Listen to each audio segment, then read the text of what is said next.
राज्यभरात ज्याच्या कारनाम्याची सर्वत्र चर्चा झाली अशा अशोक खरातच्या कारनाम्यावरच थेट चित्रपट साकारण्याचं मोठं धाडस जे आहे ते ज्या अभिनेत्रीने केलं अशा अभिनेत्री दीपालीताई सय्यद जे आहेत ते TV 9शी जोडले गेलेत. ताई मोठं पाऊल उचललं आहे. एकीकडे महिलांवर मोठ्या अत्याचाराच्या घटना राज्यामध्ये घडल्याचं कारनामा समोर आला अशोक खरातचा आणि थेट याच कारनाम्यावर थेट आपण या चित्रपट काढताय. काय नेमकी संकल्पना होती, काय उद्देश? सगळ्यात पहिली गोष्ट, मी चित्रपट काढत नाही, मी कलाकार आहे. चित्रपट माझ्याकडे समोरून आला. मी सगळ्यांना माहिती आहे 4 महिने बिग बॉसच्या घरात होते आणि 100 दिवस पूर्ण करून बाहेर आल्यानंतर त्या 4 महिन्यात काय काय घडलं आहे हे मला नंतर कळलेलं आहे. आणि आल्या आल्या मी ते बघितलं. एक विषय होता महामंडळाचा इलेक्शनचा, त्याच्याबद्दल बोलता बोलता मला मी असं नकळतच बोलून गेली. TV 9लाच बोलून गेले होते की हो माझ्याकडे, आणि मला विचारलं खरातबद्दल माहिती आहे का, तर मी म्हटलं हो आता एक खरातांची माझ्याकडे स्क्रिप्ट आली आहे. त्याच्यावरून कळलं की सगळ्यांना की मी हा चित्रपट करते. आणि मग मी त्यांना सांगितलं की मला 2 दिवस द्या, मला स्क्रिप्ट बघू देत, हा चित्रपट करायचा आहे की नाही करायचा आहे. आणि जेव्हा मी त्या स्क्रिप्टमध्ये गेलं आणि ह्याच्या मागचं गांभीर्य बघितलं की हा मागे काय काय झालेलं आहे, त्यामुळे महिलांवर होणारे अत्याचार म्हणा, महिलांवर होणाऱ्या सगळ्या गोष्टी म्हणा, आज आपण 21व्या शतकात आहोत आणि 21व्या शतकामध्ये आपण काय करायला हवं आणि काय करायला नको हे मला असं वाटतं की कुठल्याच महिलेला सांगायची गरज नाहीत. कारण आजकाल सोशल मीडिया म्हणा एवढं काही वास झालेला आहे सगळ्या गोष्टी की सगळ्यांना सगळं माहिती आहे. स्वतःची कर्म आपण जे करतो त्याच्यातूनच चालतं.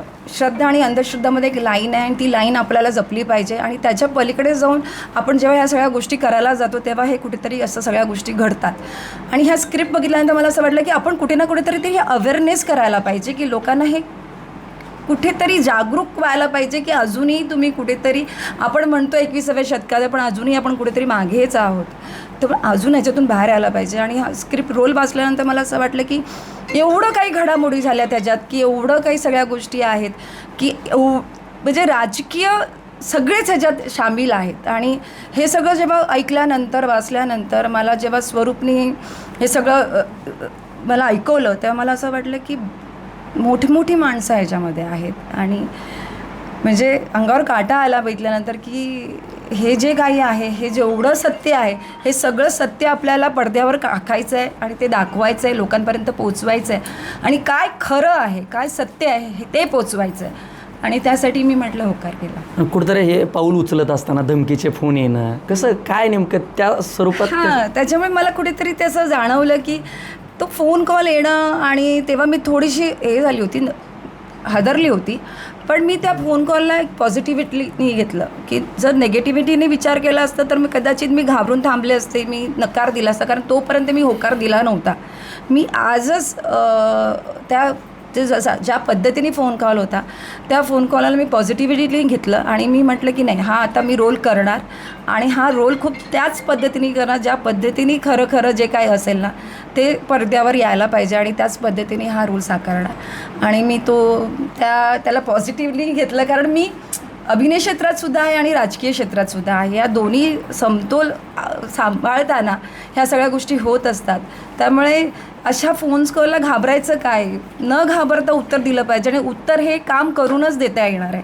त्याच्यामुळे मी कुठेतरी धमकीमुळे जिद्द बाळगली. हां, तसंच झालं की हे असं जे फोन कॉल, त्यामुळे एक ऊर्जा येते ना की नाही आपल्याला एक करू देत, काय असेल ते असेल. पण मला माहिती आहे की मी अशा महाराष्ट्रामध्ये आहे जिथे लाडक्या बहिणींची काळजी घेतली जाते आणि मीही प्रत्येकाची बहीण आहे. सो मलाही कल्पना आहे की माझीही तेवढीच काळजी घेतील. आणि मी हा चित्रपट करते खरं, पण मला माहिती आहे की सगळीकडे मला मीडियावर पण एवढा विश्वास आहे की मला काय होणार नाही हे मला नक्की कळलेलं आहे. त्याच्यामुळे मी एकदम बिंदास्त आहे. आणि साहेबांनी पण 1 तारखेला बोलवलं आहे. त्यामुळे एवढं नक्की आहे की चित्रपट सुंदर होणार, चित्रपटातला रोलही चांगला होणार आणि तोही बघण्यासारखा असणार. कुठंतरी एकनाथ भाऊ असतील, CM फडणवीस साहेब असतील, यांना याची कल्पना दिली धमकीचे कॉल आलेत किंवा काय बोलणार आहात? मी जाणार आहे ना त्यांच्याकडे, कारण सांगणार मी त्यांच्यापर्यंत पोचले. मला टाईम दिला आहे 1 तारखेला, कारण हे दौरा असल्यामुळे मी 3 दिवस नाही आहे तिकडे.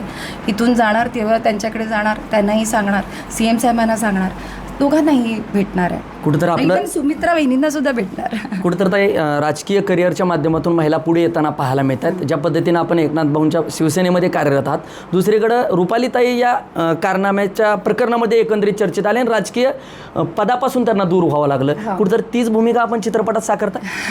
भूमिका ती बघायला पाहिजे. तुम्ही मला ते विचारू नका मी कुठली भूमिका करते, कारण हे जे तुम्ही विचारतायत ना, हे तुम्ही जे विचार करताय त्या विचाराच्या पलीकडचं आहे. त्यामुळे भूमिका थोडासा सस्पेन्स राहू देत, ती बघा, ती छान असणार आहे आणि त्या भूमिकेला मला न्याय द्यायचा आहे आणि तो न्याय द्यायचा मला ते प्रेशर आलं आहे की मला ते चांगलं, कारण मला ते निभवायचं आहे आणि ते निभवताना माझ्याकडनं ती व्यक्तिरेखा कशी निभवली गेली पाहिजे, जे काय खरं आहे ते दाखवायचं आहे. त्यामुळे ती भूमिका काय असेल हे थोडंसं राहू दे. साधारण किती दिवसात महाराष्ट्राच्या भेटीला हा चित्रपट येतो? 2 ऑक्टोबरला रिलीज होणार आहे चित्रपट आणि ह्या महिन्यातच म्हणजे जूनमध्ये शूटिंग सुरू होईल. आता हे शेवटचा प्रश्न, ज्या पद्धतीनं महाराष्ट्रामध्ये ग्रामीण भागामध्ये दारूचं संकट मोठं आहे, ज्यामुळे अनेकांचे संसार उद्ध्वस्त होत आहेत. आज पुण्यासारख्या भागामध्ये जवळपास 14हून अधिक लोकांचा जो आहे तो विषारी दारूमुळे मृत्यू झाला आहे. काय एकंदरीत वाटते? ग्रामीण भागातलेच आपण देखील आहात. नाही, खूपच हे भयंकर आहे ॲक्च्युली. काय बोलू मी या सगळ्या गोष्टीला, की दारू ही यंग मुलांपर्यंत पण पोचली जाते, याचंही दुःख आहे. आपण दारूच्या विरोधात जातो, आपण सांगतो की नाही प्यायला पाहिजे, नाही करायला पाहिजे, तरीही आपल्याकडनं ती होते. आणि विषारी दारू इथपर्यंत येणं, ती तिथपर्यंत पोचणं हे आणखीनच चुकीचं आहे. म्हणजे मी आता मगाशीच म्हटलं की आपण 21व्या शतकात आहोत आणि 21व्या शतकात असताना देखील सुद्धा एवढं नाव दिलं जातं, झेंजी भिंजी काय काय मुलं पण कुठल्या ह्याच्यात आहोत. आता आम्ही तर मागच्या काळातून आलेलो आहोत, त्यामुळे मला माहीत नाही, पण झेंजी लोकांना तर माहिती आहे. त्यामुळे हे कुठेतरी स्टॉप व्हायला पाहिजे, दारू ही थांबलीच गेली पाहिजे. आणि हे मी सगळ्यांना रिक्वेस्ट करते की प्रत्येक पुण्यात तर आज गेलेत, मृत्यू झालेत लोकांचे, तर ह्याप्रमाणे अजून कुठेतरी मृत्यू होण्यापूर्वी थांबा. आज हा चित्रपटसुद्धा अजून कुठेतरी असा भोंदूबाबा येण्यापूर्वी थांबवावा म्हणून हा चित्रपट होतो आहे. तसंच प्लीज मी रिक्वेस्ट करते, दारूला विष होईपर्यंत पिऊ नका. एक मजेसाठी एक वेगळी गोष्ट असते आणि विषेसाठी पिणं चुकीचं असतं. हे होत्या दीपाली सय्यद. ज्या पद्धतीनं राज्यभरामध्ये अर्थात पुण्यामध्ये विषारी दारूमुळे अनेकांचे बळी गेलेत, त्याच्यावर देखील थेट भाष्य करताना येत्या काही अर्थात 2 ऑक्टोबरला हा चित्रपट महाराष्ट्राच्या समोर येतो. आणि दुसरीकडे आपण पाहिलं तर एकनाथभाई शिंदे असतील, CM फडणवीस साहेब असतील आणि सुनेत्राताईंना या धमकीच्या संदर्भात आलेल्या जे आहे ते कॉलची माहिती देणार असल्याची माहिती देखील जी आहे ती TV9ला दीपाली ताईंनी बोलताना दिली आहे. माझे सहकारी कॅमेरा पर्सन शफिक शेख सह मी संदीप शिंदे, TV9 मराठी, कुर्डवाडी, माडा, सोलापूर.